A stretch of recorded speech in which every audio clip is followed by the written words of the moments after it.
बड़ी ही एक मज़ेदार सी बात है जो हमने हमारे बड़ों से सुनी है।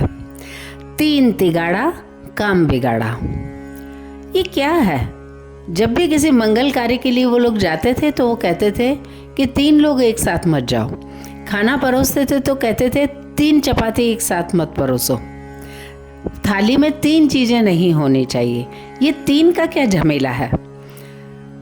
यदि हम इसे ध्यान से देखें तो हम ये तुरंत ही मान लेंगे कि हम जीवन को अपने दिमाग की सहायता से जीते हैं।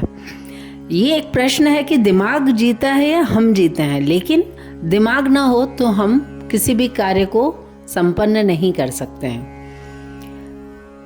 दिमाग के 3 प्रकार हैं: चेतन मस्तिष्क, अवचेतन मस्तिष्क और भूतात्मक दिमाग। माइथोलॉजी में इसे ब्रह्मा, विष्णु और महेश के रूप में अलंकृत किया गया है, उनकी आराधना की गई है। और विज्ञान इसे चेतन मस्तिष्क, अवचेतन मस्तिष्क और भूतात्मक दिमाग, या इंग्लिश में इसे देखें तो कॉन्शियस माइंड, सबकॉन्शियस माइंड और अनकॉन्शियस माइंड के रूप में विज्ञान देखता है। और कॉन्शियस माइंड और सबकॉन्शियस माइंड को तो विज्ञान परिभाषित करता है, उसका विश्लेषण करता है, उसकी विशेषताओं को समझने की और प्रकट करने की कोशिश करता है। लेकिन बेहोश दिमाग के लिए, अनकॉन्शियस माइंड के लिए वो कहता है कि इसे हम नहीं समझ सकते, इसकी शक्तियाँ अपार है। भूतात्मक दिमाग की शक्तियाँ अपार है, भगवान शिव की शक्तियाँ अपार है। तो 3 लोग एक साथ काम के लिए क्यों नहीं जाने चाहिए? क्योंकि इन तीनों में हमेशा लड़ाई झगड़ा चलता रहता है। मतांतर के साथ मिलते हैं ये तीनों एक साथ, और एक ही विषय में तीनों लगे रहते हैं, लेकिन मतांतर इनके बीच में चलता रहता है उस विषय को लेकर।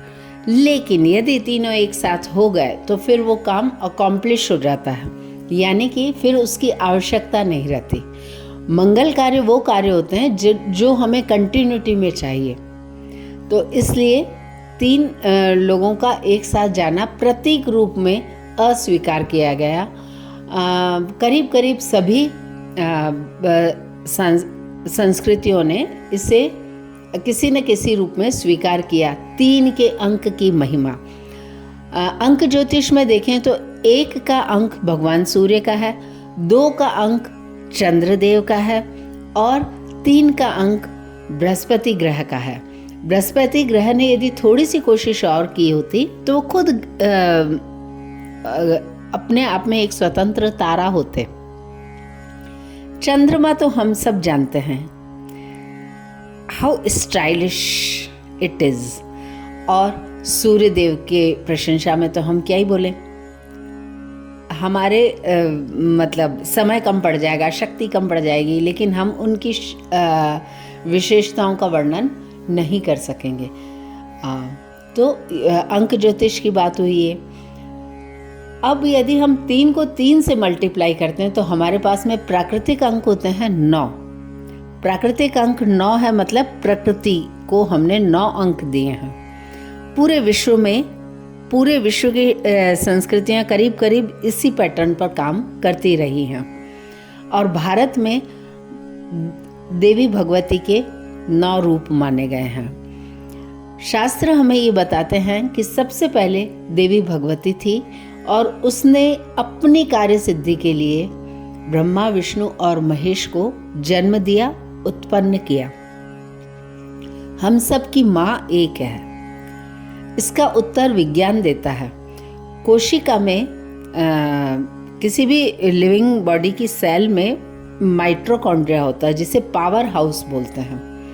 और उस पावर हाउस में विज्ञान ये मानता है कि वो स्पेशलिटी है जो हमें ये हमारे सामने इस सच को सिद्ध करती है कि हम सबकी माँ एक है। आज वुमेंस डे के स्पेशल डे पे हमने उन्हीं पुरानी चीज़ों को रिवाइज करने की कोशिश की है, उनको समझने की कोशिश की है और इस तरह से हमारी प्राचीन संस्कृतियों को हमने प्रणाम करने की कोशिश की है। 3 का अंक तिगाड़ा, अकॉम्प्लिशमेंट, इन्हीं सब के आसपास इस 3 के अंक को महत्व मिला है। कबूल है, कबूल है, कबूल है। 3 का अंक, तलाक, तलाक, तलाक। 3 का अंक, 3 का अंक अपनी एक विशेष पहचान रखता है। Thanks for being there with me. जय भारत, वंदे मातरम, सत्यमेव जयते।